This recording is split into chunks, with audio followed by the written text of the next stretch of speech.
கர்த்தர் நல்லவர், கர்த்தர் நல்லவர், கர்த்தர் நல்லவர். கர்த்தராகிய இயேசு கிறிஸ்துவின் நாமத்தினாலே இணைந்திருக்க ஒவ்வொருவருக்கும் வாழ்த்துக்களை சொல்லுகிறேன். கர்த்தர் இந்த வாய்ப்பை கொடுத்த ஹேலகலி அம்மாவுக்கும் SSK ஐயா அவர்களுக்கும் கர்த்தருக்கும் நன்றியை செலுத்திக் கொள்கிறேன். 2 கொரிந்தியர் 10ஆம் அதிகாரம் 4வது வசனம். 2 கொரிந்தியர் 10ஆம் அதிகாரம் 4வது வசனம். எங்களுடைய போராயுதங்கள் மாம்சத்துக்கேற்றவைகளாய் இராமல் அரண்களை நிர்மூலமாக்கிறதற்கு தேவ பலமுள்ளவைகளாய் இருக்கிறது. அல்லேலூயா. எங்களுடைய போர் ஆயுதங்கள், இந்த 4 ஆயுதங்களை பற்றி நம்ம பார்க்கலாம். எங்களுடைய போர் ஆயுதங்கள், நாம் எல்லாருக்கும் போர், நம்ம டெய்லி நம்ம என்ன செய்யறோம்? போர்க்களத்துல நின்று கொண்டிருக்கிறோம். என்னென்ன போர்க்களம்? நம்முடைய சரீரம் ஒரு போர்க்களம், நம்முடைய ஆத்மா ஒரு போர்க்களம், நம்முடைய சிந்தனைகளும் ஒரு போர்க்களம், நம்முடைய கண்களுக்கு. இந்த போர்கள் எல்லாம் நம்முடைய கண்களுக்கு தெரியவே இல்லை.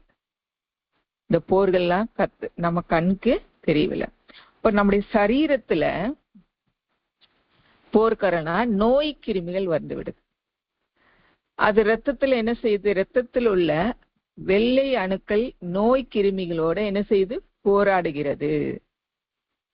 ரத்தத்தில் உள்ள வெள்ளை அணுக்கள் நோய் கிருமிகளோட. அப்ப வெள்ளை அணுக்கள் இருந்தால் நோயை என்ன செய்திடலாம்? குணமாக்கிடலாம். அப்ப வெள்ளை அணுக்கள் இல்லைன்னா நோய் முற்றி போய் மரணம் ஏற்படும். அப்போ நம்ம சரீரத்துல ஒரு போராட்டங்கள் இருக்குது. அதே போல நம்முடைய ஆத்மாவுல என்ன போராட்டம்? பொல்லாத எண்ணங்கள், அதைரியம், அவிஸ்வாசம், இதெல்லாம் சாத்தான் கொண்டு வரோம். அவிஸ்வாசத்தையும் தைரியத்தையும் என்ன செய்யறான்? பொல்லாத எண்ணங்களையும் சாத்தான் கொண்டு வரோம். நாம் அதை எப்படி மேற்கொள்ளணும்னா, ஆவியும் ஜீவனுள்ள வாக்குத்தத்த வசனங்களை வைத்து யுத்தம் செய்து மேற்கொள்ள வேண்டும். யுத்தம் செய்து மேற்கொள்ள, இதுதான் நம்மளுடைய யுத்தம். நம்முடைய யுத்தம் என்னது? ஆவியின் வசனங்களை, வாக்குத்தத்த வசனங்களை வைத்து யுத்தம் செய்ய வேண்டும். நம்முடைய ஆவியும் ஒரு யுத்த களம் சொன்னோம். சில வேலைகள், நம்முடைய பல வேலைகள்ல ஆவி என்ன செய்ய? முறிந்து போயிடும். அது முறிந்து போகாதபடி நம்ம பாதுகாத்து கொள்ளணும். சோர்வு வரும், கலக்கங்கள் வரும், வாழ்க்கையில தோய்வுகள் வரும். ஆனா ஆவியானவர் பல வேலைகளிலே நமக்காக என்ன செய்வாரு? யுத்தம் செய்வார். அல்லேலூயா. நம்ம நிறைய இடங்களை பார்த்திருக்கோம். மிருகங்களுக்கு மிருகம் சண்டை, மிருகங்கள் சண்டை, தேசங்களுக்கு தேசம் சண்டை. அப்படித்தானே இப்ப நடந்து கொண்டிருக்கிறது.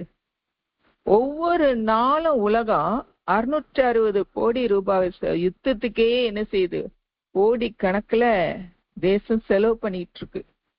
ஒரு பக்கம் மரணம், பொருளாதார தட்டுப்பாடு, என்ன செய்யறாங்க? யுத்தம் நடந்துட்டு இருக்கு. முன்பு என்ன செய்வாங்க? நேருக்கு நேர் வாள் ஏந்தி யுத்தம் செய்வாங்க முன்னாடி. அதன் பிறகு என்ன ஆரம்பிச்சாங்க? துப்பாக்கி, பீரங்கி எல்லாம் வந்துச்சு. இப்போது என்ன வந்துச்சு? இப்போது என்ன நடக்குது? அணு குண்டு ஏவுகணை ஆயத்தமா இருக்குது. அதுல விஷ வாயு குண்டு பார்த்து உலகம் என்ன செய்யுது? பயப்படுது. விஷ வாயு குண்டு பார்த்து உலகம் பயப்படுது.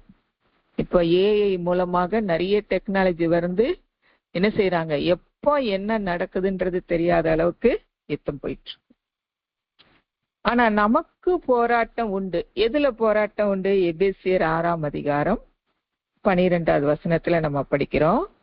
ஏனெனில் மாம்சத்தோடும் இரத்தத்தோடும் அல்ல, துரைத்தனங்களோடும் அதிகாரங்களோடும் இப்பிரபஞ்சத்தின் அந்தகார லோகாதிபதிகளோடும் வான மண்டலங்களில் பொல்லாத ஆவிகளின் சேனைகளோடும் நமக்கு என்ன உண்டு? போராட்டம் உண்டு. பார்த்தீங்களா? நம்முடைய போராட்டங்களை எங்க? மாம்சத்தோட ரத்தத்தோட இல்லையா? துரைத்தனம், அதிகாரம், இப்பிரபஞ்ச அந்தகார லோகாதிபதி, வானமண்டலங்கள்ல பொல்லாத ஆவி, இந்த சேனைகளை நம்ம போராட்டம். அப்ப ரட்சிக்கப்பட்ட ஒவ்வொரு தேவ பிள்ளைகளுக்கும் 3 யுத்தங்களத்துல டெய்லி நம்ம சந்திக்கிறோம். 3 யுத்த களத்துல சந்திக்கிறோம், அப்படிதானே? அது என்னன்னா, உலகத்துல மாம்சத்தை, பிசாசு, அந்த 3 யுத்த களத்துல நம்ம சந்திக்கிறோம். யுத்த நேரத்துல, அந்த நேரத்துல நம்ம ஜெய கிறிஸ்து நம்மோடு இருக்கிறார், தேவ தூதர்கள் நம்மோடு இருக்கிறார்கள், கேருபீன்கள் நம்மளோடு இருக்கிறார்கள், சேராபீன்கள் நம்மளோடு இருக்கிறார்கள், தேவனுடைய பிள்ளைகள் நம்மளோட இருக்கிறார்கள், ஊழியக்காரர்கள் நம்மளோட இருக்கிறார்கள், பரிசுத்தவான்கள் நம்மளோட இருக்கிறார்கள் என்ற ஒரு தைரியம் நம்மளுக்குள்ள இருக்க வேண்டும். தெரியுமா? முன்னாடி 19ஆம் நூற்றாண்டுல நமக்கு விரோதமா அநேக நாஸ்திகவாதிகள் எழும்பினாங்க. நாத்திகவாதிகள் எழும்பினாங்க. கம்யூனிஸ்ட், ரஷ்யா, சீனா போன்ற தேசங்கள்னா யாரு? கம்யூனிஸ்ட்வாதிகள் எழும்பினாங்க. அதனால அவங்க என்ன செய்தாங்க? விசுவாசிகள், சபைகள், ஊழியங்களுக்கு விரோதமாக என்ன செய்தாங்க? கொடிய யுத்தங்கள் நடந்துச்சு. ஆனாலும் கர்த்தர் நமக்கென்று ஒரு போராயுதங்களை தந்திருக்கிறார். நமது போராயுதங்கள் எது இல்ல, மாம்சத்துக்குரியது அல்ல என்று சொல்லிட்டார். மாம்சத்தோட ரத்தத்தோட அல்ல என்றது ஆண்டவர் சொல்லிட்டாரு. ஒரு பழமொழி உண்டு, வல்லவனுக்கு புல்லும் ஆயுதம் என்று சொல்ல ஒரு பழமொழி. அததான் சிம்சோன் என்ன செய்யறாரு? பச்சை கழுதை தாடை எலும்ப என்னவா பயன்படுத்தினா? ஆயுதமாய் பயன்படுத்தினான். தாவீதும் பாருங்க, எதை ஆயுதமா பயன்படுத்தி வெற்றி பெற்றான்? கவன்கல் வைத்து ஆயுதமாக பயன்படுத்தினான். கிதியோன் பாருங்க, பானை, தீவெட்டி, எக்கால ஆயுதங்களை பயன்படுத்தி இப்படிப்பட்ட பொருட்களை வைத்து என்ன செய்தாங்க? ஆயுதத்தை பயன்படுத்த. அவங்க மாம்சத்துக்குரியவர்கள் அல்ல. நம்முடைய யுத்தம் ஆவிக்குரிய யுத்தம். ஏதவனாகிய சாத்தான் இருக்கும்போது அம்பாகிய மனுஷனை நாம் நொந்து கொள்ள போவதில்லை. அதான் தாவீது சொல்றாரு, சங்கீதம் 144:1 சொல்லப்பட்டிருக்கிறது, என் கைகளை போருக்கும் என் விரல்களை யுத்தத்திற்கும் படிப்பிக்கிற என் கண்மலையாகிய கர்த்தருக்கு ஸ்தோத்திரம். கர்த்தருக்கு ஸ்தோத்திரம் என்று சொல்லப்பட்டிருக்கிறது. அப்போ என் கைகளை போருக்கும் என் விரல்களை யுத்தத்திற்கும் படிப்பிக்கிற என் கண்மலை ஆகிய கர்த்தருக்கு ஸ்தோத்திரம். அப்போ நம்முடைய ஆயுதங்கள் கர்த்தர் நமக்கு கொடுத்தார். முதல் ஆயுதம் எது என்னும்போது பார்க்கலாம், இயேசுவின் நாமம் என்ற ஆயுதம். சாமுவேல் பாருங்க, சாமுவேல் பெலிஸ்தனை நோக்கி சொல்றாரு. 1 சாமுவேல் 17ஆம் அதிகாரம் 45வது வசனம் என்ன சொல்றாரு?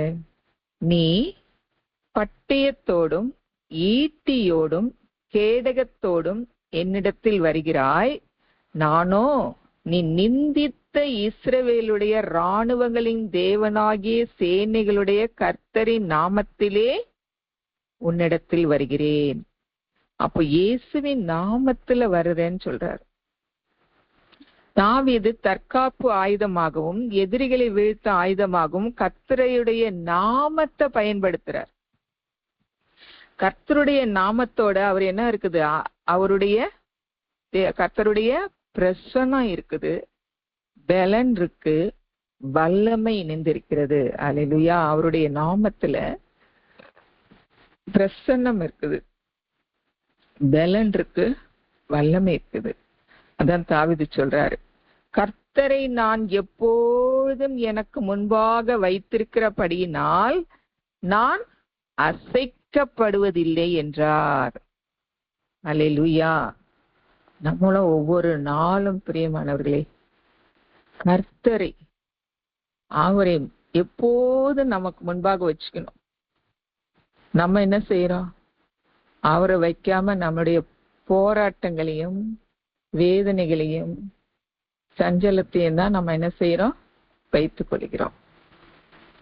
அதான் பவுல் சொல்றாரு பிலிப்பியர் 2:10 11 இயேசுவின் நாமத்தினால் வானோர் பூதலத்தோர் பூமியின் கீழானோருடைய முழங்கால் யாவும் முடங்கும் படிக்கும் பிதாவாகிய தேவனுக்கு மகிமையாக இயேசு கிறிஸ்து கர்த்தர் என்று நாவுகள் யாவும் அறிக்கை பண்ணும்படிக்கும் எல்லா நாமத்துக்கும் மேலான நாமத்தை அவருக்கு தந்தருளினார்.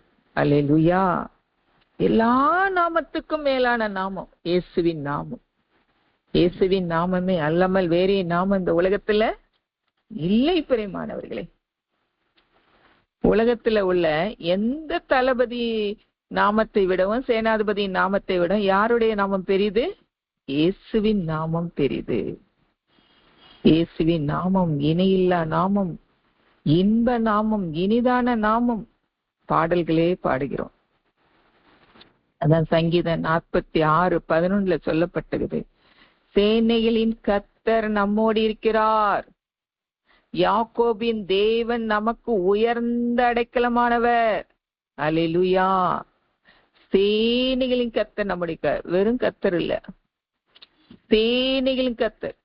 அதான் ஐயா சொல்லுவாங்க, நம்மளோட இருக்கிறவர் சேனைகளின் தேவனாகிய கர்த்தர். நம்மளோட சேனைன்றது ஒருத்தர் இல்லம்மா, அவங்க கொஞ்சம் பேர் கூட்டம் சேர்த்துக்கிட்டு நமக்கு எதிர்ப்பாங்க. ஆனா நம்மளோட இருக்கிறவர் கர்த்தர் பெரியவர். அவர் எப்படிப்பட்டவரா இருக்கிறாரு? சேனைகளின் தேனை. ஒரு சேனையே இருக்குது. சேனைன்றது எவ்வளவு பெரிய படைகள் இதுன்றது வெளிப்படுத்தல வசனங்களுக்கு கூட ஐயா நமக்கு சொல்லியிருக்காங்க. சேனைகளின் கர்த்தர் நம்மோடு இருக்கிறார், யாக்கோபின் தேவன் நமக்கு உயர்ந்த அடைக்கலமானவராய் இருக்கிறார். யோவான் 14:14 சொல்லப்பட்டிருக்கிறது, என் நாமத்தினாலே நீங்கள் எதை கேட்டாலும் அதை நான் செய்வேன். அல்லேலூயா. இயேசுவின் நாமத்தினால நீங்க என்ன கேட்கிறீங்களோ கர்த்தர் செய்வார். இயேசுவின் நாமத்துல நீங்க எதை செய்றீங்க? அத யோவான் 16:24 இதுவரைக்கும் நீங்கள் என் நாமத்தினாலே ஒன்றும் கேட்கவில்லை, கேளுங்கள், அப்பொழுது உங்கள் சந்தோஷம் நிறைவாய் இருக்கும்படி பெற்றுக் கொள்வீர்கள். அல்லேலூயா. நம்ம எந்த காரியத்தை தேவையா, என்ன காரியம் நானும் இயேசுவின் நாமத்தினால நம்ம ஆண்டவர்கிட்ட கேட்டுட்டு பெற்று கொண்டோம் என்ற ஒரு விசுவாசத்துல நம்ம இருக்கும்போது கர்த்தர் நிச்சயமாக நமக்கு தருகிற தேவனாக இருக்கிறார். ஒருவருடைய பெயரோட அவருடைய ஆள் தத்துவம் இணைந்திருக்கும். அவருடைய பெயரை சொல்லும் போது அவருடைய சுவாபங்கள் குணாதிசயங்கள் நம் மனக்கண்கள் முன்பாக அப்படியே வரும். இதுதானே இவங்களா இந்த குணாதிசயம் உள்ளவங்க, இப்படி இவர்கள் இப்படிப்பட்டவர்கள் அப்படிப்பட்டவர்கள் என்று நம்ம சொல்ல நமக்கு மனக்கு ஆட்டோமேட்டிக்கா வந்துடும். நமது இயேசுவின் நாமம் தரிப்பிக்கப்பட்டிருக்கிறது அப்படின்னா மத்தேயு 1:21 சொல்லப்பட்டிருக்கிறது, இயேசு என்ற நாமத்திற்கு அவர் என்னவா தமது ஜனங்களின் பாவங்களை நீக்கி அவர்களை ரட்சிப்பார் என்பது அர்த்தமாம். அல்லேலூயா. இப்ப இயேசுவின் நாமத்துக்கு என்ன அர்த்தம்னா ஜனங்களின் பாவங்களை நீக்கி அவர் ரட்சிக்கிற தேவன்.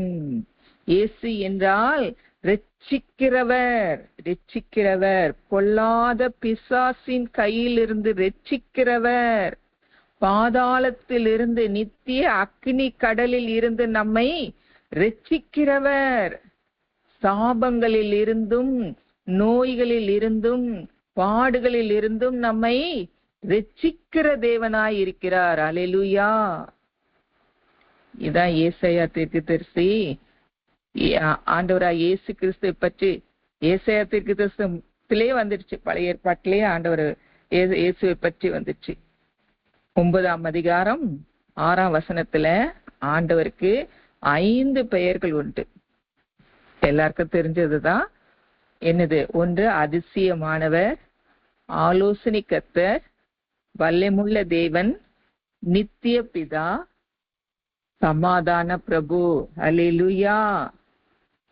இந்த 5 நாமங்கள், 5 பெயர்கள் உள்ளவர் ஆண்டவராகிய இயேசு கிறிஸ்து. அப்போஸ்தலர்ல நம்ம பார்க்கிறோம் பிரியமானவர்களே, 3ஆம் அதிகாரம் 6வது வசனம் 8வதுல பேதுரு ஊழியத்துக்கு வந்தபோது அவர் சொல்றாரு, அந்த உட்கார்ந்து, பொன்னும் வெள்ளியும் என்னிடத்துல இல்ல, படிப்பு பட்டயம் என்னிடத்துல இல்ல, என்னிடத்துல இருந்ததெல்லாம் என்னது? கர்த்தருடைய நாமம் தான். அவருடைய நாமத்துல நான் என்ன செய்யறேன்? பிறவி சப்பானியே எழுந்து நட என்று சொல்கிறார். பாருங்க, இயேசுவின் நாமத்தினாலே நீ எழுந்து நட என்று பிறவி சப்பானியை பார்த்து பேதுரு என்ன செய்யறாரு? சொல்றாரு. அததான் நம்ம செய்ய வேண்டும் பிரியமானவர்களே. ஆண்டவர் பொண்ணும் வெள்ளி எல்லாம் எதிர்பார்க்கல.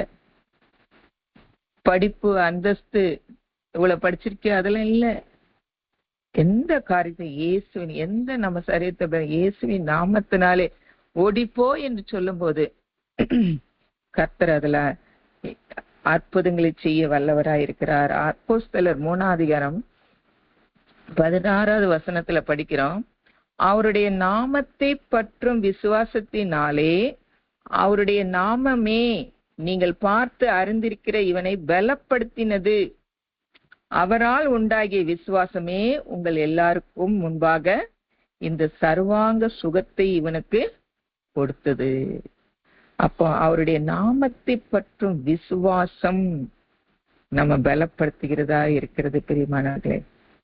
அதனால அப்போஸ்தலனாகிய பவுல் நமக்கு ஆலோசனையாக சொல்றாரு பாருங்க, கொலோசியர் 3ஆம் அதிகாரம் 17வது வசனத்துல, வார்த்தையினாலாவது கிரியையினாலாவது நீங்கள் எதை செய்தாலும் அதையெல்லாம் கர்த்தராகிய இயேசுவின் நாமத்தினாலே செய்து அவர் முன்னிலையிலாக பிதாவாகிய தேவனை ஸ்தோத்தரியுங்கள் என்று சொல்றார்.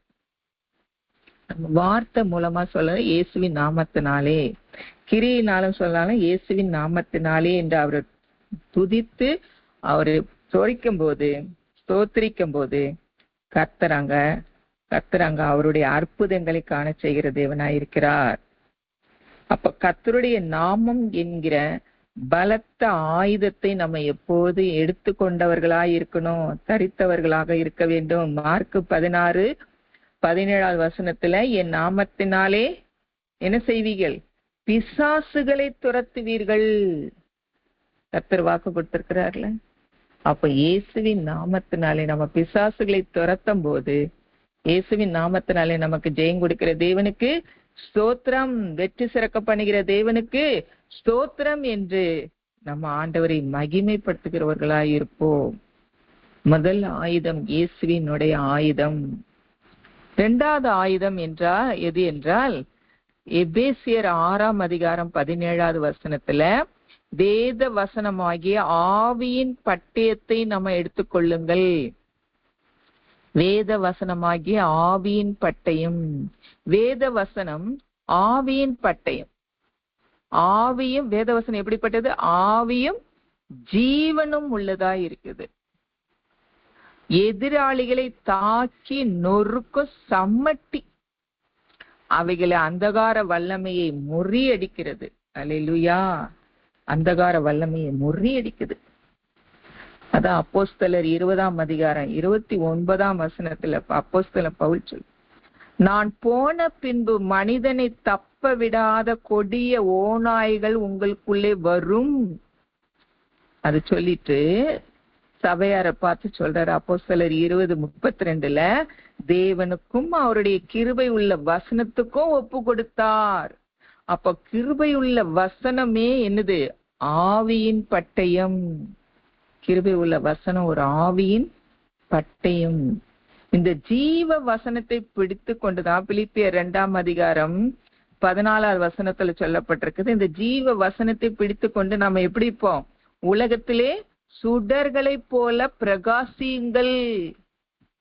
சுடர்களை போல நம்ம பிரகாசிக்க வேண்டும். இந்த வசனம் நம்ம மனப்பாடம் பண்ணி வசனம் நமக்குள்ள இருந்ததுன்னு வைங்களேன், நீங்க தான் வெளிச்சம், நீங்க தான் உலகத்துக்கு வெளிச்சம். இந்த பூமி காரிருள், ஜனங்கள் காரிருள், பூமி இருளா இருந்தாலும் நீங்க எப்படி இருப்பீங்களா? வெளிச்சமா இருப்பீங்கன்னு சொல்லி. அப்போ இந்த ஜீவ வசனத்தை பிடித்து கொண்டு உலகத்துல சுடர் போல நீங்க எப்படி இருப்பீங்க? பிரகாசிப்பீங்க. இந்த இருளின் அந்தகாரத்தின் மேல் வெற்றி பெற நமக்கு என்ன வேணும்? சுடர் ஒளியை போன்ற வசனம் நமக்கு தேவை. பிரியமானவர்களே, நோய் தாக்குகிறதா? யுத்தத்தின் ஆயுதமாக ஏசாயா 53:5 நீங்க படிக்கலாம். ஏசாயா 53:5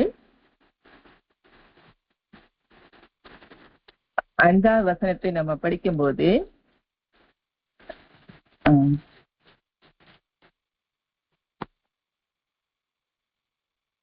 நம்முடைய மீறுதல் நிமித்தம் அவர் காயப்பட்டு, நம்முடைய அக்கிரமங்கள் நிமித்தம் அவர் நொறுக்கப்பட்டார். நம்முடைய சமாதானத்தை உண்டு பண்ண ஆக்கினை அவர் மேல் வந்தது, அவருடைய தழும்புகளால் குணமாகிறோம். இந்த வசனத்தை நம்ம பயன்படுத்த வேண்டும். தழும்புகளால் குணமாகிறோம். ஒரு தெய்வீக சுகம் நமக்கு கிடைக்கும். பெரியமானங்களே, யாத்திராகம் 15:26 படிக்கலாம். 1 பேதுரு என்ன செய்யறோம்? அவர்களுடைய தழும்புகளால குணமானீர்கள் என்று சொல்லப்பட்டிருக்கிறது. நீதிக்கு, பாவங்களுக்கு செத்து நீதிக்கு பிழைக்கத்திருக்கும் போது அவருடைய தழும்புகளால குணமானீர்கள். 1 பேதுரு 2:24 படிக்கிறோம். அப்ப இந்த வசனங்களை பிடித்து கொண்டு யுத்தம் செய்ய, அப்போ சில நேரங்கள் பலவீனமாக இருக்கிற நேரங்கள்ல நம்ம என்ன சொல்லலாம்? என்னை பலப்படுத்துக்கு கிறிஸ்துவினால எல்லாவற்றையும் செய்ய எனக்கு பலன் உண்டு என்று சொல்லி நம்ம அந்த வசனத்தை அதிகாரத்தோட நம்ம பயன்படும் போது நம்ம தெய்வீக சுகம், ஆரோக்கியம் நம்ம பெறுகிறவர்களாய் இருக்க வேண்டும் முடியும். பயம் இருக்கா? கலக்கம் இருக்குதா? சோர்வு இருக்குதா? போராடுகிறீர்களா? என்ன செய்யணும்? நீதிமொழிகள் 28:1 படிக்குது. எனது நீதிமான் சிங்கத்தை போல் தைரியமாயிருப்பான் என்ற வசனத்தை பிடித்துக் கொள்ளுங்கள். நீதிமான் சிங்கத்தை போல் தைரியமாயிருப்பான் என்ற வசனத்தை நம்ம படிச்சுக்கணும். அதே போல 2 தீமோத்தேயு 1:7 படிக்கிறோம்.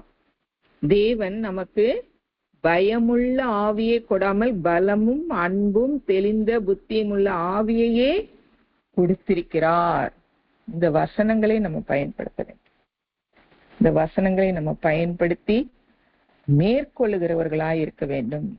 இருளின் ஆதிக்கங்களா? கர்த்தருடைய பிரசன்னத்தை உணருங்க. இயேசு கிறிஸ்து, அதான் எபிரேயர் 13:5 படிக்கிறேன். இயேசு கிறிஸ்து என்னை விட்டு விலகுவதும் இல்லை, என்னை கைவிடுவதில்லை என்று அறிக்கை செய்யுங்க.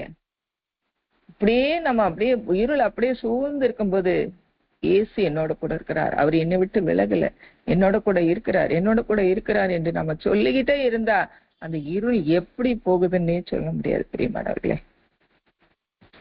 அது இப்ப உங்க உள்ளத்துல கசப்பு, வைராக்கியம், எரிச்சல், கோபம் இருக்குதா? ரோமர் 5:5 சொல்லுங்க.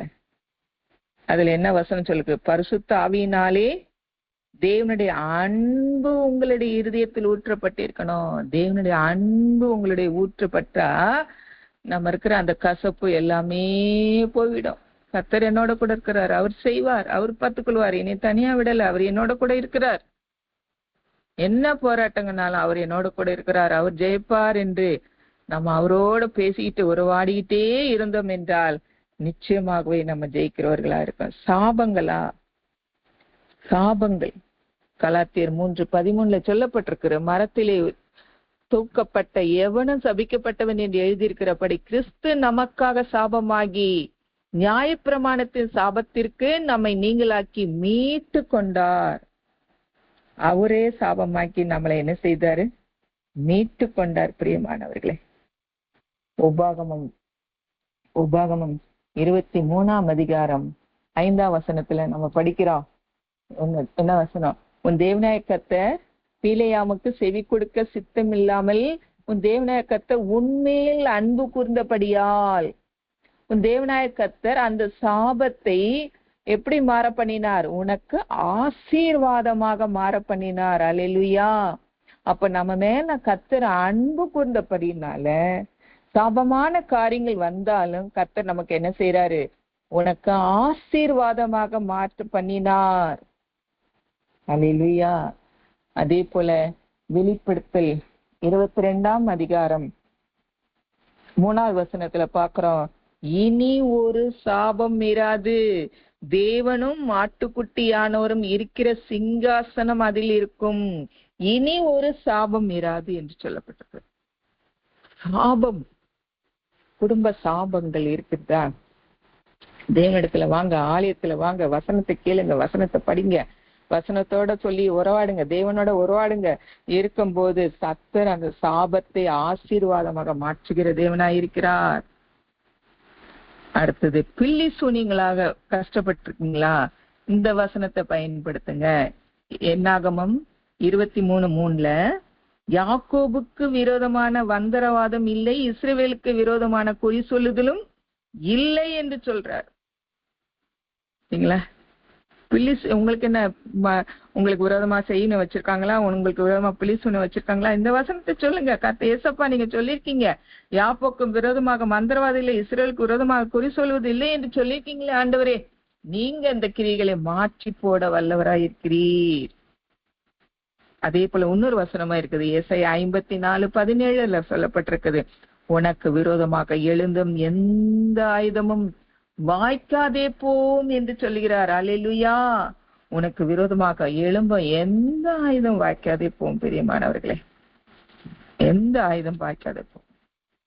இந்த வசனங்களை சொல்லி சொல்லி சொல்லி தினந்தோறும் நம்ம பேசிக்கிட்டே இருக்கணும். ஆண்டவர்கிட்ட பேசிக்கிட்டே இருங்க. பேசிக்கிட்டே இருக்க இருக்க இருக்க கர்த்தர் அந்த காரியங்களை எல்லாம் மாற்றி போடுவார். நம்முடைய இருதயத்துல பாரங்கள் எல்லாவற்றையும் மாற்றி போட்டு அவரோட இருக்கும்போது கர்த்தர் அந்த சூழ்நிலைகளை மாற்றி போடுவார். பிசாசின் போராட்டங்களா? லூக்காம் 10ஆம் அதிகாரம் 19வது வசனத்துல சொல்லப்பட்டிருக்கிறது, இதோ சர்ப்பங்களையும் தேள்களையும் மிதிக்கவும் சத்துருவினுடைய சகல வல்லமையை மேற்கொள்ளவும் உங்களுக்கு அதிகாரம் கொடுக்கிறேன், ஒன்றும் உங்களை சேதப்படுத்தாது. அல்லேலூயா. ஒன்றும் உங்களை சேதப்படுத்தாது. எவ்வளவு பெரிய அற்புதமான வசனங்களை கர்த்தர் வச்சிருக்காரு பாருங்க. அதே போல மார்க்கு 16:17 படிக்கிறோம், விசுவாசிக்கிறவர்களால் நடக்கும் அடையாளங்களான என் நாமத்தினாலே பிசாசுகளை துரத்துவீர்கள், நவமான பாஷைகளை பேசுவார்கள், சர்ப்பங்களை எடுப்பார்கள், சாவுக்கு ஏதுவான யாதொன்றை குடித்தாலும் அது அவர்களை சேதப்படுத்தாது, வியாதிஸ்தர் மேல் கைகளை வைப்பார்கள், அப்போது அவர்கள் சொஸ்தமாவார்கள். பிசாசு போராட்டங்கள் இருந்தால் கர்த்தர் என்ன செய்வாரு? பிசாசுகளை துரத்தி ஜெயிக்கிற தேவன். என் நாமத்தினாலே அந்த விசுவாசம் என் தேவனால் கூடும் என்ற விசுவாசம் ஆண்டவருக்குள்ள நம்ம இருக்கிறவர்களா இருக்கணும். மத்தேயு 10ஆம் அதிகாரம் 1வது வசனத்தை நம்ம படிக்கிறோம். அப்போது அவர் தம்முடைய 12 சீஷர்களையும் தம்மிடத்தில் வரவழைத்து அசுத்த ஆவிகளை துரத்தவும் சகல வியாதிகளையும் சகல நோய்களையும் நீக்கவும் அவர்களுக்கு என்ன கொடுத்திருக்காரு? அதிகாரம் கொடுத்திருக்கிறார். அதே போல சங்கீதம் 91:13 சொல்லப்பட்டிருக்கு, சிங்கத்தின் மேலும் பிரியன் பாம்பின் மேலும் நீ நடந்து பால சிங்கத்தையும் வலு சர்ப்பத்தையும் மிதித்து போடுவாய். இது யுத்த ஆயுதங்களாக நம்ம இந்த வசனத்தை பயன்படுத்த வேண்டும். பிரியமானவர்களே, இந்த வசனங்களை என்ன சூழ்நிலைகள் இருந்தாலும் அதுக்கேற்ற வசனங்கள் இப்ப நான் சொல்லியிருக்கேன், அந்த வசனங்களை வைத்து வைத்து வைத்து நீங்க சொல்ல சொல்ல சொல்ல சொல்ல, ஏன்னா வசனத்தை அது ஆவியின் பட்டயம். பிரியமானவர்களே, ஆவியின் பட்டயம், கிருபை உள்ள வசனம் ஆவியின் பட்டயம். இதான் ஒரு பட்டயம் இல்ல, இந்த பட்டயத்தை கொண்டு நம்ம மேற்கொள்கிற வேதம் சொல்லுகிறது.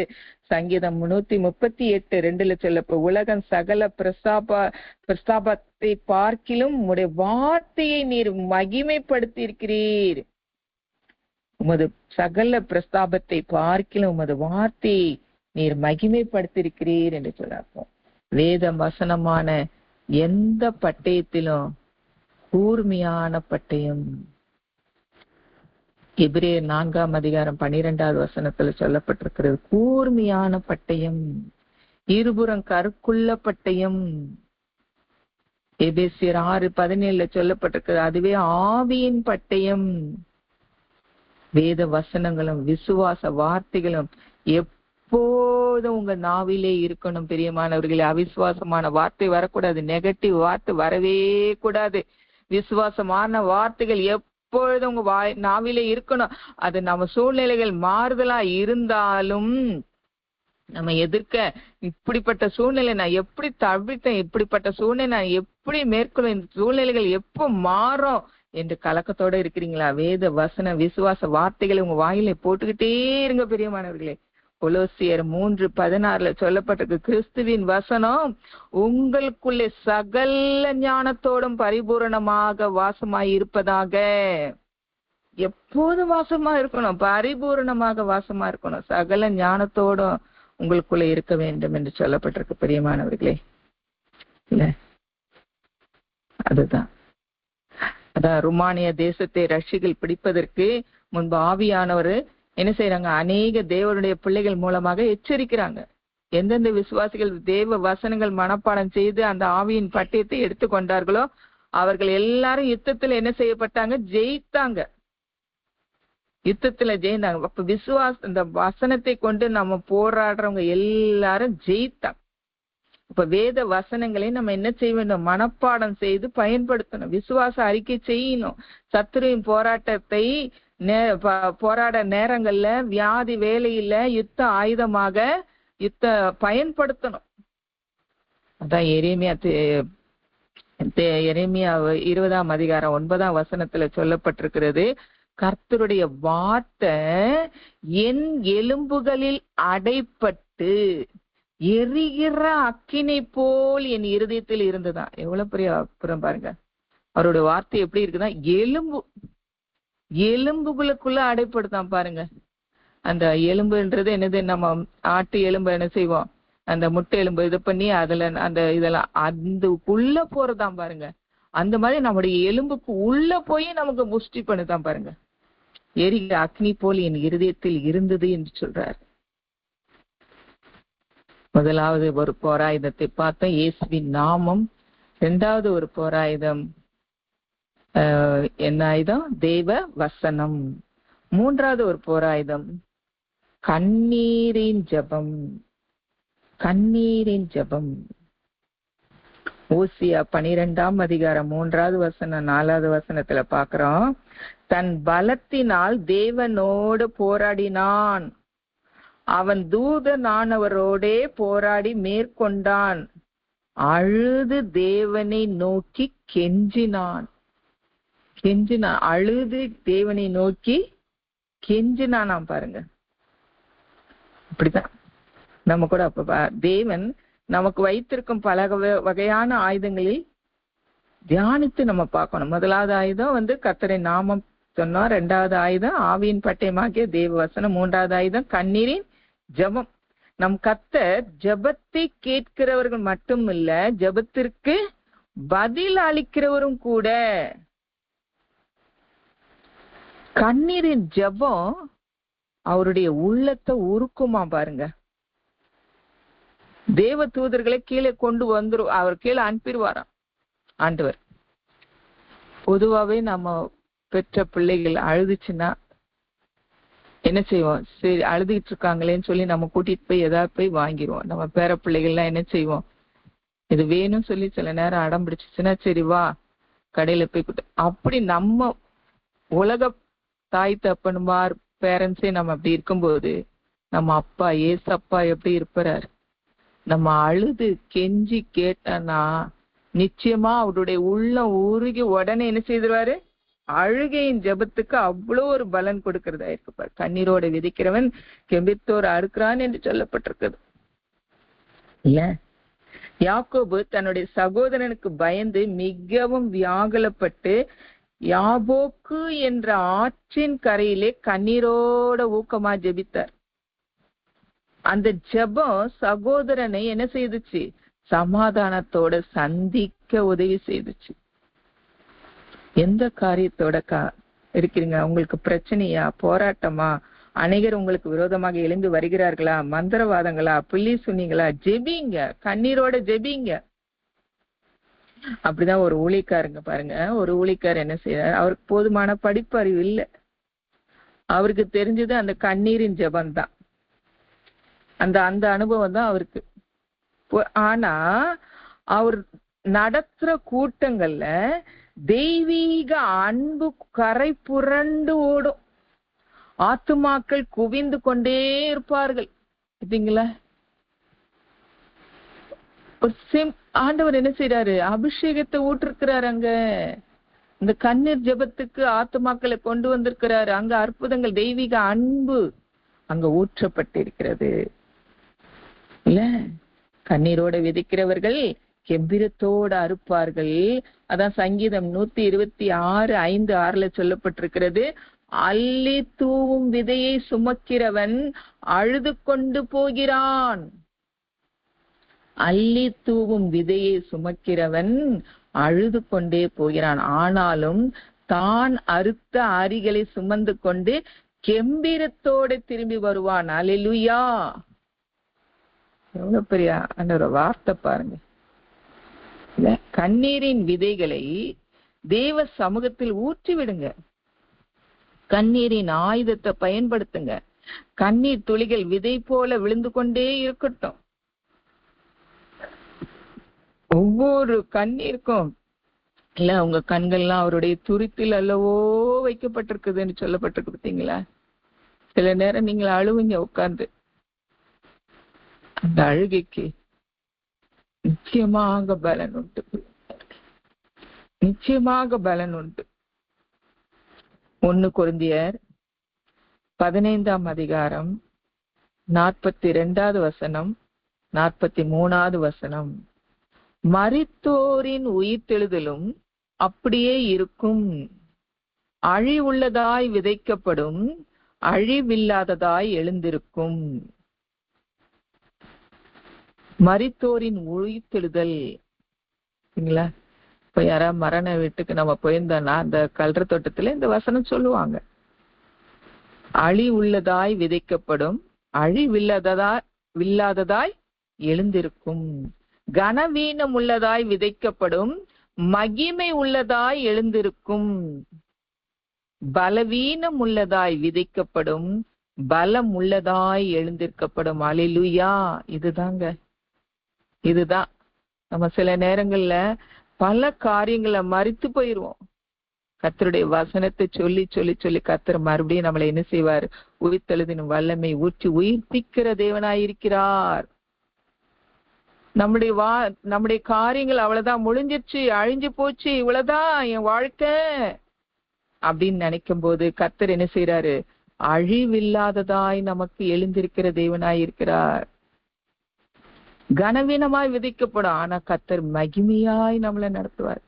உலகத்தார்கள் கனவீனமாக நடத்துவார்கள், அசட்டை பண்ணுவார், நிந்தைகள், போராட்டங்கள் இருக்குதா? கர்த்தர் மகிமையாய் உங்களை வைக்க ஆண்டவர் சித்தம் உள்ளவர்களாக இருக்கிறார். பிரியமானவர்களே, கர்த்தர் பலவீனமா இருக்கிறீங்களா? கர்த்தர் பலமுள்ளமாய் மாற்றுவார். கர்த்தர் சொல்றாரு, கொஞ்ச பலத்தோட போ, கொஞ்ச பலத்தோட போ. இல்ல, நம்ம எப்படி பிரதர் சொன்ன போல கொஞ்சம் பலன்றது எதை காட்டுதுன்ற போது ஒரு சிறு பையனை காட்டுது. சிறு பையன் என்ன செய்திருந்தான்? 5 அப்பம் 2 மீனை வைத்து கொண்டான். அததான் கர்த்தர் என்ன செய்தாரு? கொண்டு வா, கொஞ்சம் தானே வச்சிருக்க, கொண்டு வா. அதை ஆசீர்வச்சு 5000 பேருக்கு கொடுத்தாரு. மீதி துணிக்கைகளையும் எடுத்தார். அதே மாதிரி நம்ம கொஞ்சம் பலன் இருக்கா, வாங்க, கொஞ்சம் பலத்தோட போங்க, ஆண்டவருக்காக செய்யுங்க, ஆண்டவருக்காக பலப்படுத்துங்க. கர்த்தர் பலமுள்ளதாக்குவார். அல்லேலூயா! பிரியமானவர்களே, சோர்ந்து போகாதீங்க. நம்ம ஆண்டவரும் கண்ணீர் சிந்தி ஜெபித்தார். ஆண்டவரும் கண்ணீர் சிந்தி ஜெபித்தார். எங்கெல்லாம் கண்ணீர் சிந்தி ஜெபித்தார்? யோவான் 11:35 லாசரின் கல்லறையில கண்ணீர் சிந்தி ஜெபித்தார். பிரியமானவர்களே, அதே போல லூக்கா 19:41 எருசலேமை பார்த்த போது கண்ணீர் விட்டு ஜெபித்தார். பிரியமானவர்களே, எபிரேயர் 5:7 லூக்கா இந்த கெத்செமனே தோட்டத்தில் அவர் கண்ணீர் சிந்தி ஜெபித்தார். லூக்கா 22:44 அவர் கண்ணீர் சிந்தி ஜெபிக்கிறார். ஆண்டவராய் இயேசு கிறிஸ்து கண்ணீர் விட்டு ஜெபித்தார். அவர் உங்களுடைய கண்ணீரை அறிவார். அவர் உங்களுடைய கண்ணீரை அறிவார். என் பிள்ளை கண்ணீரோட கேக்குதே, என் பிள்ளை கண்ணீர் விடுதே. பிதாவினிடத்தில் அவர் வேண்டுதல் செய்கிறவரார், பெருமிச்சுகளோடு அவர் வேண்டுதல் செய்கிற தேவனாய் இருக்கிறார். பிரியமானவர்களே, என் கண்ணீரை யார் காண்கிறார் என்று நினைக்காதீங்க. ஆண்டவர் உங்களை காண்கிற தேவன். உங்கள் கண்ணீரை புறக்கணித்து கடந்து போகவே மாட்டார். சங்கீதம் 51:17 படி உன் கண்ணீரின் ஜெபத்துக்கு நிச்சயமாக பதில் உண்டு. பிரியமானவர்களே, பதில் உண்டு.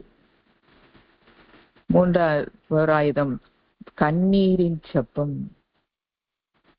4வது ஆயுதம் எதுன்னா ஆவியானவரின் வல்லமை. அதான் ஏசாயா 59:19 பல்லப்பட்டிருக்குது. வெள்ளம் போல் சத்துரு வரும்போது கர்த்தருடைய ஆவியானவர் அவனுக்கு விரோதமாக கொடியேற்றுவார். ஆவியானவரின் வல்லமை. ஆவியானவர் பலத்த யுத்த வீரர். ஆவியானவர் பலத்த யுத்த வீரர். அவர் வெள்ளம் போல சத்துரு வரும்போது ஜெயமாக கொடியேற்றுகிற தேவனாய் இருக்கிறார். யோவான் 14:26 போட்டப்பட்டது. இயேசு உலகத்தை விட்டு கடந்து செல்லும் போது அவர் தேற்றரவாளனை நமக்கு அறிமுகப்படுத்துகிறவராயிருக்கிறார். அறிமுகப்படுத்தினார். இந்த உலகத்தை விட்டு ஆண்டவர் கடந்து செல்லும் போது அவர் தேற்றரவாளனை நமக்கு அறிமுகிறார். பெந்தேகோஸ்தே நாளிலே கர்த்தருடைய ஆவியானவர் சீஷர் மேல் என்ன செய்யறாரு? பலமாய் இறங்கி வரார். பலமாய். அப்போஸ்தலர் 2:3 படிக்கிறோம். தேவ அக்கினி அவர்களை நிரப்பினது. தேவ அக்கினி அவர்களை நிரப்பினது. லூக்கா 24:49 படிக்கிறோம். உன்னதத்திலிருந்து வருகிற பலனால் கற்பிக்கப்பட்டார்கள். உன்னதத்திலிருந்து பலனால் கற்பிக்கப்பட்டார்கள். அந்த பலன் நமக்கு வேணும் பிரியமானவர்களே. அந்த ஆவியானவர் என்ன செய்யறாரு? ஜெபிக்கிறவர், மன்றாடுகிறவர். அதுதான் ரோமர் 8:26 அந்தபடி ஆவியானவர் நமது பலவீனங்களில் நமக்கு உதவி செய்து பெருமிச்சுகளோட நமக்காக வேண்டுது. நம்முடைய பலவீனங்கள்ல உதவி செய்தது மட்டுமில்ல, பெருமூச்சுகளோட நமக்காக வேண்டுதல் செய்கிற தேவனாக இருக்கிறார். எவ்வளவு பெரிய ஆண்டவரை நம்ம தரிசிக்கிறோம் பிரியமானவர்களே. அந்த வல்லமையை நம்ம சுதந்திரிக்காமல் இருக்கிறோம். ஒரு வீட்டில் ஒரு சகோதரி பாத்ரூம்ல குளிச்சிட்டு இருக்கும் போது அங்க ஒரு பெரிய கருநாக பாம்பு உள்ளே வந்து சிரிச்சு பாருங்க. என்ன செய்யுதுன்னே தெரிய முடியல. அவர்கள் ஆவியினால் நிரம்பி அந்நிய பாஷைகளை பேச ஆரம்பிச்சுட்டாங்க. நாகப்பாம்பு தலையை கீழே போட்டு படுத்து கொண்டுச்சான் பாருங்க. அது அடிக்கிற வரையிலும் அது எழுந்திருக்கவே இல்லை. அப்படியே அந்த பாம்பு அப்படியே அங்கேயே சாவடிச்சுட்டாங்க பாருங்க. அந்த அந்நிய பாஷைக்கு அந்த சத்துரு என்ன செய்யச்சான்? அடங்கி அப்படியே அடங்கிச்சான் பாருங்க.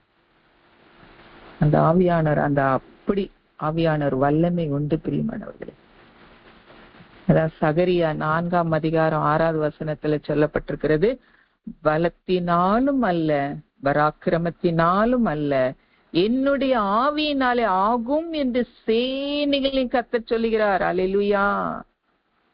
ஆமாங்க, நம்முடைய பலம் ஒன்றுமே கிடையாது, நம்முடைய பராக்கிரம் ஒன்றுமே கிடையாது. ஆவியானவர் தான் நம்மளை நடத்த வேண்டும் ஒவ்வொரு நாளும். சொல்லுங்க, யோசபாத் சொல்றாரு பார்த்தீங்களா, இவ்வளவு பெரிய சேனை கூட்டத்துக்கு முன்பாக நான் எப்படி இருக்கிறது? இல்ல, அப்படிதான் நமக்கு சில நேரங்கள் போராட்டங்கள் வரும்.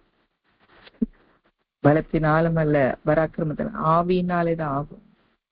நியாயாதிபதிகள் 16:6 சொல்லப்பட்டிருக்கு. சிம்சோன் மேல் கர்த்தருடைய ஆவி பலமாய் இறங்கினதால் அவன் தன் கையில் ஒன்றும் இல்லாதிருந்தும், அவன் கையில ஒண்ணுமே இல்லை, ஆனா எதுதான் இருந்தது? கர்த்தருடைய ஆவி பலமாய் இறங்குச்சான்.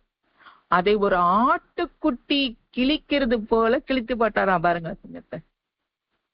எவ்வளவு பெரிய வல்லமை ஆண்டவர் கொடுத்திருக்காரு பாருங்க. கர்த்தருடைய ஆவி இருந்தா, பரிசுத்த ஆவியானவர் நமக்குள்ள இருக்கும்போது ஒரு விசேஷித்த ஒரு தேவ பலத்தை கர்த்தர் கொடுப்பார். எதை கண்டு நம்ம பயப்பட மாட்டோம். கர்த்தருக்குள்ள நம்ம நிறைந்து இருப்போம் பிரியமானவர்களே. நியாயாதிபதிகள் 6:34 சொல்லப்பட்டிருக்கிறது. அப்போது கர்த்தருடைய ஆவியானவர் கிதியோன் மேல் இறங்கினார். அவன் எக்காலம் ஊதி யுத்தத்தில் ஜெயம் பெற்றார். எக்காலம் ஊதி, கர்த்தருடைய ஆவியானவர் கிதியோன் மேல இருந்ததுனால எக்காலம் ஊதி அந்த யுத்தத்துல என்ன செய்யப்பட்டார்கள்? ஜெயம் பெற்றாங்க. எல்லாரும் இறந்துட்டாங்க, ஜெயம் பெற்றார். அப்போஸ்தலர் 1:8 நம்ம படிக்கிறோம், பரிசுத்த ஆவி உங்களிடத்தில் வரும்போது நீங்கள் என்ன செய்றீங்க? பலன் அடைந்து. நீங்க பலன் அடைகிறது மாத்திரம் இல்ல, எருசலேமிலும் யூதேயா தேசத்தில், யூதேயா முழுவதிலும், சமரியாவிலும், பூமியின் கடைசி பரியந்தமும் எனக்கு எப்படி இருப்பீங்களா? சாட்சிகளாயிருப்பீர்கள். இப்ப பலன் மட்டும் பரிசுத்த ஆவியானவர் நமக்கு கொடுக்கல, சாட்சியாய் இருக்கக்கூடிய கிருபைகளையும் கர்த்தர் நமக்கு கொடுக்கிறார். அல்லேலூயா. கர்த்தர் அதுதான் சில நேரங்கள் போராட்டங்கள், பிரச்சனைகள் அப்படியே நம்மளை என்ன செய்யும். சில நேரம் ஒருத்தர் சொல்லுவாங்க, நேத்து ஒருத்தர் பேசிட்டு இருக்கும்போது, அடிச்சா கூட தாங்கிடலாங்க, நம்மளை பத்தி பின்னாடி புறங்கூறி அப்படி பேசுறாங்க பாருங்க, அதை என்னால மறக்கவே முடியல அப்படின்றாங்க. மறக்கவே இல்ல.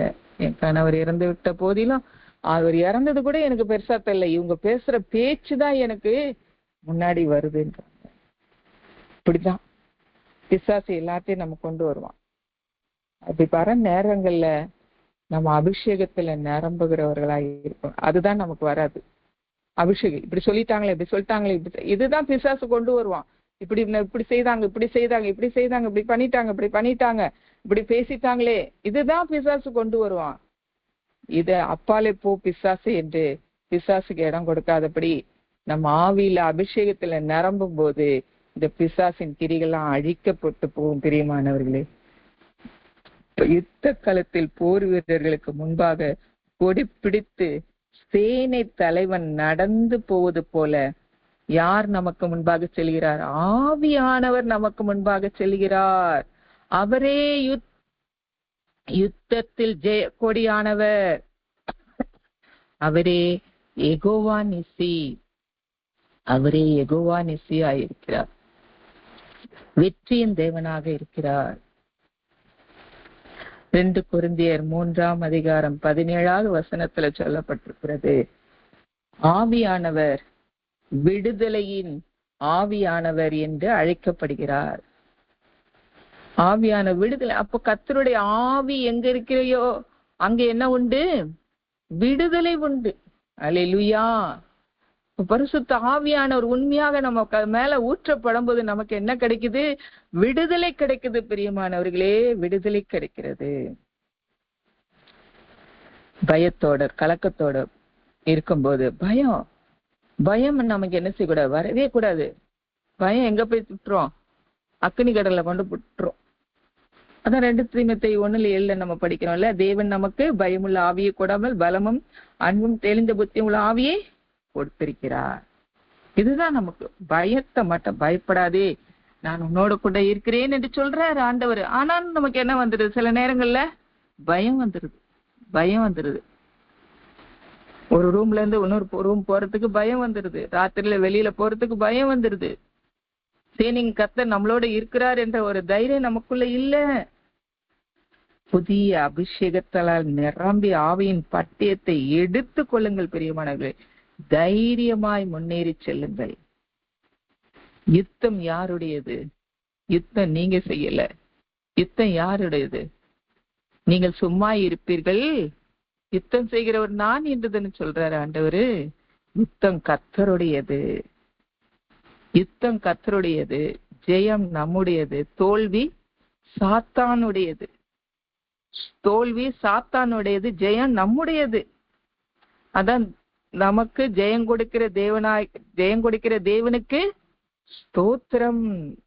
நம்முடைய கர்த்தராகிய தேவனாகிய ஜெயம் கொடுக்கிற தேவனுக்கு ஸ்தோத்திரம் என்று சொல்லப்பட்டது. பிரியமானவர்களே, இந்த கர்த்தர் இந்த அரண்களை முறியடிக்கக்கூடிய இயேசுவின் நாமத்தை நமக்கு கொடுத்திருக்கிறார். பிரியமானவர்களே, வேத வசனத்தை ஆண்டவர் நமக்கு கொடுத்திருக்கிறார். நம்ம சோர்ந்து போக கூடாது, பிசாசுக்கு இடம் கொடுக்க கூடாது. நமக்கு போராட்டங்கள் உண்டுதான், அதை மேற்கொள்ளக்கூடிய கிருபைகளை கர்த்தரிட்டு நம்ம பெற்றுக்கொள்ள வேண்டும். பிரியமான இந்த நாளிலே கண்ணீரின் ஜெபத்துக்கு பதில் உண்டு. நான் இவ்வளவு நாள் இப்படி கண்ணீர் வடித்துட்டு இருக்கேன், எனக்கு பதில் கொடுக்க உண்டு. நிச்சயமாக முடிவு உண்டு. உன் நம்பிக்கை வீண் போகாது பிரியமானவளே. அது மட்டும் இல்ல, ஆவியானவர் வல்லமை, பரிசுத்த ஆவியானவருடைய வல்லமை, அபிஷேகம், அதுதான் நமக்கு எபி பாஸ்டர் என்ன சொல்லுவாங்க, முதல்ல இந்த போராட்ட ஜெபத்துல கொஞ்ச நேரம் அபிஷேகத்துல நிரம்புங்க என்று சொல்லுவாங்க. ஏன் அந்த அபிஷேகம் நிரம்ப போது பிசாசுக்கு என்ன தெரியாது, இந்த வார்த்தை என்னன்னு தெரியாது, அது பாட்டுக்கு ஓடிரும். அதுக்கு அர்த்தமும் புரியாது, ஒன்னும் தெரியாது. ஆவியானவர் பேசுற வார்த்தை இல்ல அது. அந்த அந்நிய பாஷையில நீங்க பேசுங்க, பலவான முந்தி கட்டுங்க என்று அதிகாலை ஜெபத்துல எபி பாஸ்டர் சொல்லுவாங்க. பிரியமானவர்களே, மிகவும் நன்றா இருக்கும் எனக்கு அந்த அதிகாலை ஜெபத்துல. அப்படி கட்டி நம்ம ஜெபிக்கும் போது அந்த நாளெல்லாம் கர்த்தர் அருமையாய் நடத்தி செல்வார், அருமையாய் நடத்தி செல்வார். அந்த போராட்ட ஜெபத்துல எவ்வளோ ஆண்டவர் அற்புதங்களை செய்கிற தேவனாய் இருக்கிறார். நமக்கு ஆண்டவர் அந்த உன்னத பலத்தை கொடுக்கிறார். பரிசுத்த ஆவி உங்களிடத்தில் வரும்போது நீங்க பலத்தை அடையிறீங்க. அது மட்டும் இல்ல, வெளியில போய் நடக்கும் போது, எங்க போகும்போதும், நீங்க எங்கெல்லாம் செல்றீங்களோ அங்கெல்லாம் உங்களுக்கு சாட்சியா வைக்கிறார் ஆண்டவர். அவ்வளவு பெரிய கிருபை பெற்றீங்களா?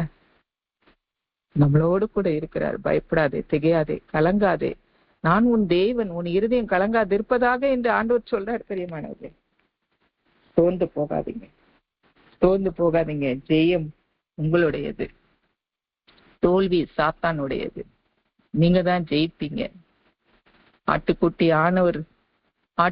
ஆனவர் அவர்களோட யுத்தம் பண்ணி கர்த்தாதி கர்த்தாவாகவும் ராஜாதி ராஜாவாகவும் அவர்களை ஜெயிப்பார் என்று சொல்லப்பட்டிருக்கு. பிரியமானவர்களே, நமக்காக யுத்தம் செய்கிறார் ஆவியானவர் இருக்கிறார். ஆவியானவர் நம்மளோட கூட இருக்கிறார். கர்த்தர் உங்களோடு இருக்கிறார். என்ன போராட்டங்களா இருந்தாலும் கர்த்தர் உங்களோடு இருந்து ஜெயமாக முடிக்கிற தேவனாய் இருக்கிறார். ஜெயம் உங்களுடையது. சிலுவையில் அவர் வெற்றி சிறந்தார்.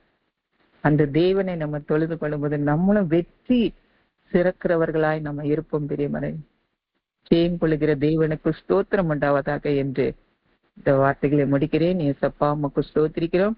இந்த நேரத்தில் ஆண்டவரே, இந்த வார்த்தைகளை கொடுத்து ஒவ்வொருவரையும் நீ தேற்றி வந்த கிருபைகளுக்காக உமக்கு ஸ்தோத்திரம். எங்களை பலப்படுத்துங்கப்பா, எங்களை பலப்படுத்துங்க. பிசாசு நாலா பக்கமா எங்களை போராடி எங்களை வீழ்த்த பார்க்கிறான், எங்களை வீழ்த்த முடியாது.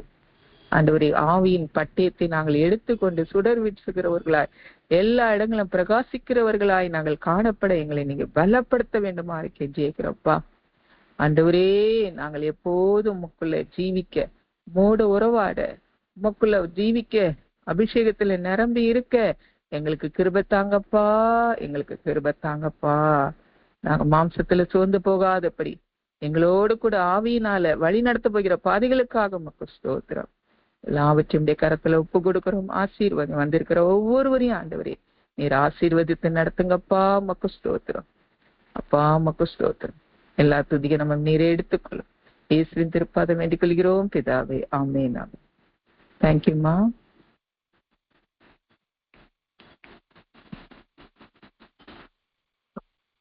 தேங்க்யூமா.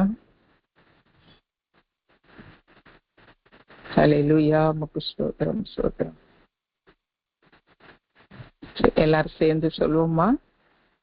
என் ஆத்துமாவே கர்த்தரை ஸ்தோத்திரி, என் முழு உள்ளமே அவருடைய பரிசுத்த நாமத்தை ஸ்தோத்திரி. என் ஆத்துமாவே கர்த்தரை ஸ்தோத்திரி, கர்த்தர் செய்த சகல உபகாரங்களையும் மறவாதே. ஆமீன்.